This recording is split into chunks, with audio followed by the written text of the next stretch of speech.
Ah, the wait has been long, unkindled one. I am Emma, High Priestess of Lothric Castle. Allow me to speak frankly.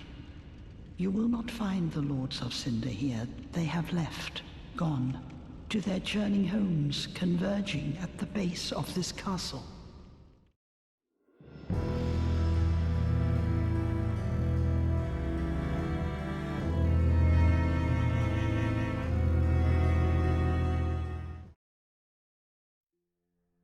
Hello Poppets, welcome back to LorePlay Dark Souls 3, The Lights of Lothric. Last time we explored Firelink's Shrine, met its inhabitants, and set out to the first proper location, the High Wall of Lothric.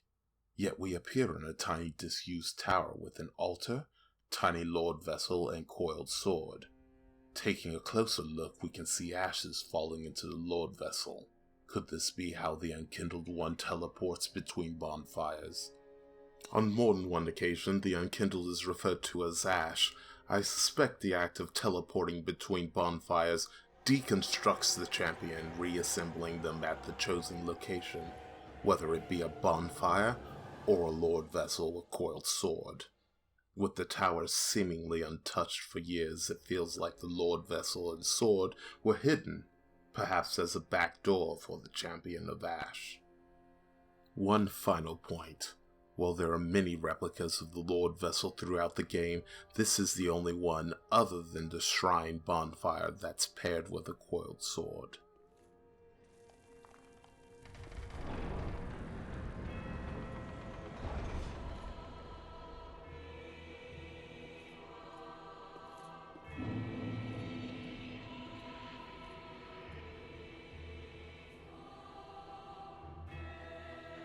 The initial splendor of the vista that greets us upon exiting the tower quickly gives way as we're struck with the obvious decay that's befallen the once spectacular city wall, and perhaps the world as a whole, if the sickly yellow sky is any indication.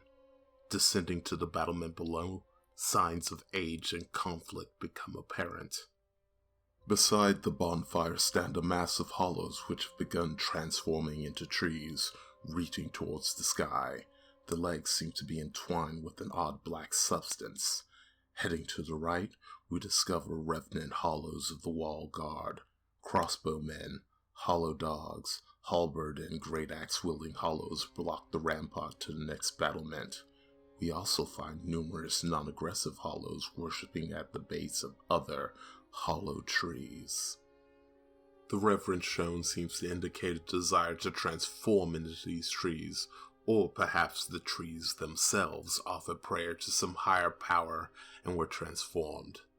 At the top of the battlement we encounter more praying hollows and something new, the pus of man.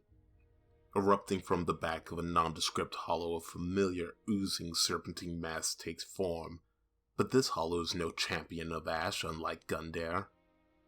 I suspect there hasn't been an Age of Dark for at least 4 linkings of the flame, if one uses the thrones at Firelink to indicate the passage of time. If that's true, then these creatures may be built up, humanity literally bursting out of its host. Returning to the bonfire, we head to the rampart to the left and find yet more trees, praying hollows, and a dead dragon. With it we establish that even still the dragons persist, and perhaps this explains part of the damage to the wall.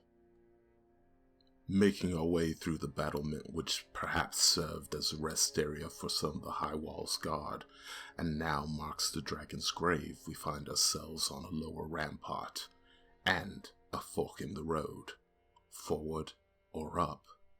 Choosing up, we confront a vast number of hollows. More importantly, however, a living dragon descends and immolates the area. If you're fast, clever, and lucky, you can make your way into the tower before the dragon has a chance to incinerate you, and it just may take out most, if not all, of the hollows for you. The tower interior is rather unremarkable for the amount of fuss it took to get in, with the exception of a treasure chest, and one of the nastiest tricks in the series, because that treasure chest is a mimic. Exiting the tower, we encounter our first Lothric knight. Upon his defeat, you may receive a piece of his armor, which reads, "The knight has served as one of the three pillars since ancient times, and shares a place alongside the wyverns as a symbol of Lothric. And if you're fortunate, you may acquire his sword, which reads, The knights of Lothric, with their drakes, once crushed anything that threatened their shores. Of course, that was a long, long time ago." That would explain the dragons encountered thus far, and if we look at the description of the knight's ring, which is found later in the game, everything is brought into focus. In Lothric, the knight has long been considered one of the three pillars of the king's rule, and were thus allowed to rear dragons. Thus we establish the dragon's place in this world, not as a separate faction, but squarely allied with the kingdom of Lothric. If that's the case, then who or what killed them? Dragons serving a kingdom isn't unheard of. In fact, it recalls King Vendrick and his Dragon Rider knights from Dark Souls 2. Those dragons, however, were not but creations of Vendrick's brother, Aldia. Perhaps those profane methods made their way to Lothric. Whatever the case, this information establishes Lothric as a great power, at least at its height, and a king able to command such power would be more than a suitable Lord of Cinder. Heading into the tower on the wall, it becomes clear that Lothric has been a dead city for a good long while. At the bottom, we find an occupied and very locked prison cell. Don't worry though, we'll be meeting this fine, if oddly dressed gentleman a little later. Heading back to the tower's second floor, we find yet another dead dragon outside and more hollows in veneration of the beast. Making our way down to the city's roofs, we're once again attacked by a pus of man. After defeating it, we descend a ladder and head into another building. The interior implies that this building may have served as a barracks or mess hall for the soldiers of the High Wall, which could be supported by the relative ease and access from it to the High Wall proper. Before we have a chance to proceed further, we're assaulted by a new Lothric knight wielding a spear and tower shield. The shield it drops gives us more information on Lothric's power structure. The knights who form the High Priestess Guard carry great shields such as these, which were granted high magic absorption through her blessing. And reading the description of the Priestess Ring from later in the game gives us a bit more information. In Lothric, the High Priestess has long been considered one of the three pillars of the king's rule. The priestess also served as the prince's wet nurse. And the second of the three pillars is revealed, one that served as a wet nurse to a yet unnamed prince, and is clearly a powerful cleric, as she was able to grant permanent magic resistances to the shields of a personal guard. Heading further into the barracks, we discover a few items of note, first being the Astora Straightsword. A well-crafted sword named after the ruined land. Astora, before its fall, was a land replete with royal blood, and this weapon is a reminder and heirloom of that era. The fact that Astora, a land contemporaneous to the era of the first Dark Souls, no longer exists shouldn't be surprising, considering that centuries have passed between the eras of Dark Souls and Dark Souls 3. What is notable is the fact that Astora fell, as if to some great disaster. And considering it was known to be overflowing with royal blood, could the Lothric royal house be tied to the land and the sword? And if so, why hide it in the rafters of the barracks? On the bottom floor, hidden in a corner stairwell, we find the cell key. Key to a cell holding thieves and the like. There is no shortage of brash thieves in Lothric, and these particular thieves likely scaled the wall from the undead settlement. But they are only willing to practice their thievery on the High Wall, for their fear of Lothric Castle, rumored to devour men, keeps them clear of its grounds. Now we know the gentleman in the cell is most likely a thief. More importantly, the thieves brave enough to climb the high wall know well enough to steer clear of Lothric Castle, lest they vanish forever. Back to the thief. Let's see what he has to say for himself. Ah. You're no jailer, are you? No, you're from far away. And judging by the bell, you must be some of that unkindled ash.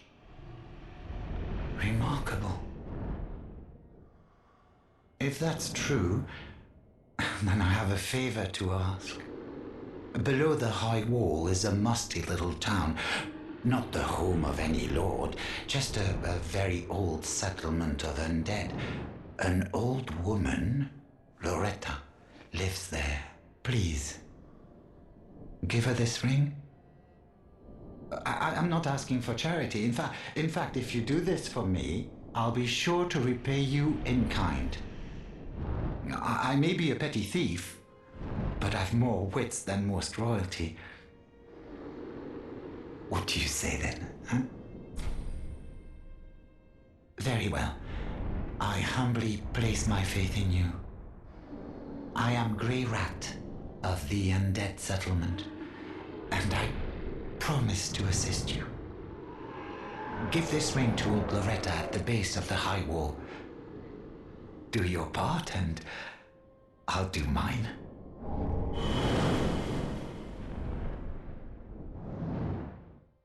Despite his odd appearance and unsavory profession, Grey Rat seems rather affable, and lucid enough to connect the ringing of the bell and your appearance, reasoning that you must be the champion of Ash.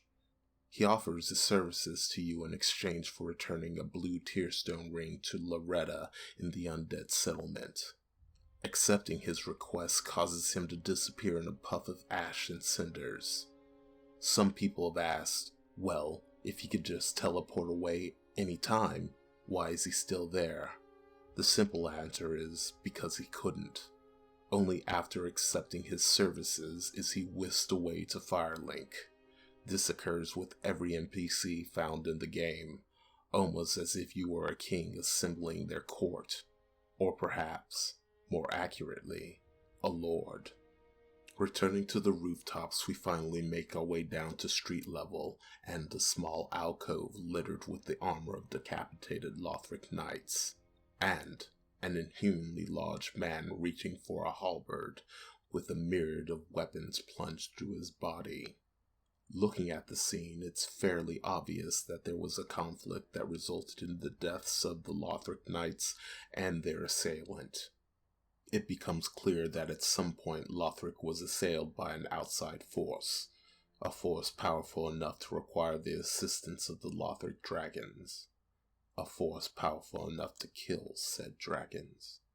In the central square, even more beheaded knights line the outer perimeter, and a blue knight patrols the area. If we can kill it, there's a chance we can get its armor. Armor of the winged knights who swore themselves to the angels. Worships of the divine messengers was viewed as heresy in Lothric, and unrecognized by any of the three pillars of rule. This is believed to be why Gertrude, the heavenly daughter, was imprisoned in the lofty cell of the Grand Archives. That's a lot of information for a suit of armor. So, at some point, Lothric came into conflict with the Angels, which seems like the type of opposing force that will require the use of dragons. The question then becomes, why would a kingdom who considered the simple act of worship as heresy play host to the heavenly daughter Gertrude? Perhaps such worship was not always so heretical. Exiting the square, we enter a rather peaceful plaza, seemingly the one area of the high wall spared by the chaos. Heading to the cathedral to the left, we find the area heavily guarded by sword and spear knights. Once inside, the reason for the security, hollow as it is, becomes clear. Ah, The wait has been long, unkindled one. I am Emma, High Priestess of Lothric Castle. Allow me to speak frankly. You will not find the Lords of Cinder here. They have left, gone, to their churning homes converging at the base of this castle. Head to the bottom of the high wall, forge on through the great gate, and raise this banner to proceed.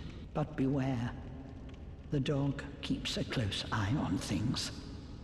The vile watchdog of the Boreal Valley. The High Priestess is rather blunt, stating outright that the Lords are no longer in Lothric. The terms churning and converging seem to imply that the kingdoms of the Lords of Cinder are somehow being dragged to Lothric and compressed into one another. It's also suspicious that she fails to mention the King of Lothric, seeing as this is his home, and the raised ladder behind her indicates that we'll be returning. Before moving on, let's look at that banner. Small banner held by Lothric messengers, hold up outside the main castle gate to be greeted by an escort. When the high wall appeared, the path to the undead settlement was blocked, and messengers came bearing this banner. They were sent out with a duty, but had no way of returning. I'm actually going to let that one sit until a little later on. Heading towards the gate, it becomes obvious that the plaza is not nearly as pristine as it first appeared. The bodies of the pilgrims from the opening cinematic line the staircase, leading from the gate to the cathedral. What possible reason could they have to speak with Emma? Perhaps it's the king they wish to address. Before we can pass through the gate, we are set upon by Vort of the Boreal Valley.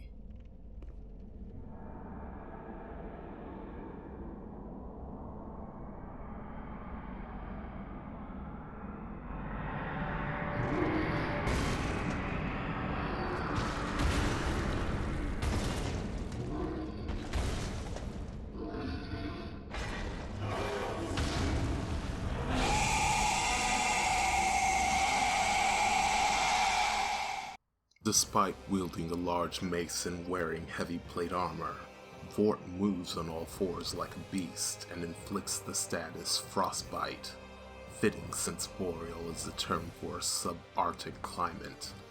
After his defeat, we received his soul, which states, Vort served as an outrider knight, never far from the fleeting dancer.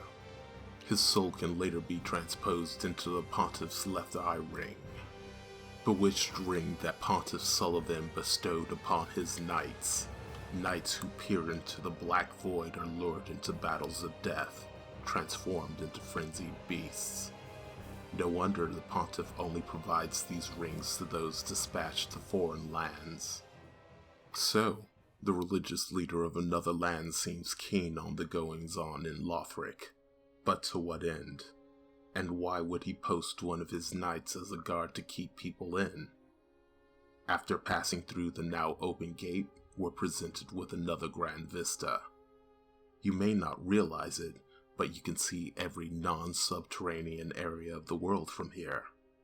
It's also here that the description of the small Lothric banner makes sense. The high wall refers to the large plateau the castle sits upon, one that didn't always exist, and literally ripped the castle away from the world to slowly rot away. Raising the banner, we're greeted by some familiar faces from Dark Souls.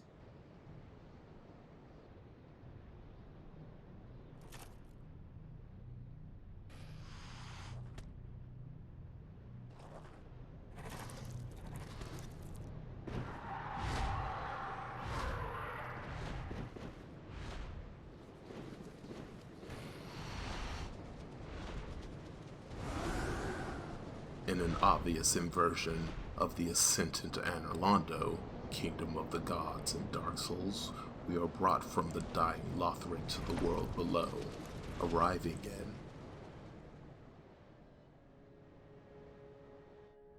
the undead settlement. but that's a story for another day.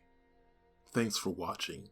I'd like to dedicate this episode to my buddy Jeremy Greer, one of the hosts of Dark Insights, a fantastic international gaming podcast, and the host of Don't Give Up Skeleton, a delightful Q&A podcast where he interviews various people in and out of the community about how they fell in love, or didn't, with the Soul series, which I've had the pleasure of appearing on.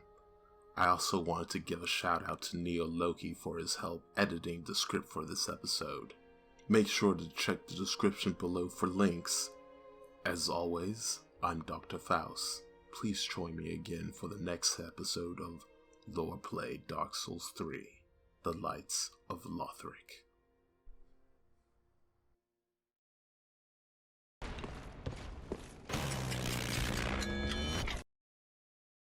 無駄無駄無駄無駄無駄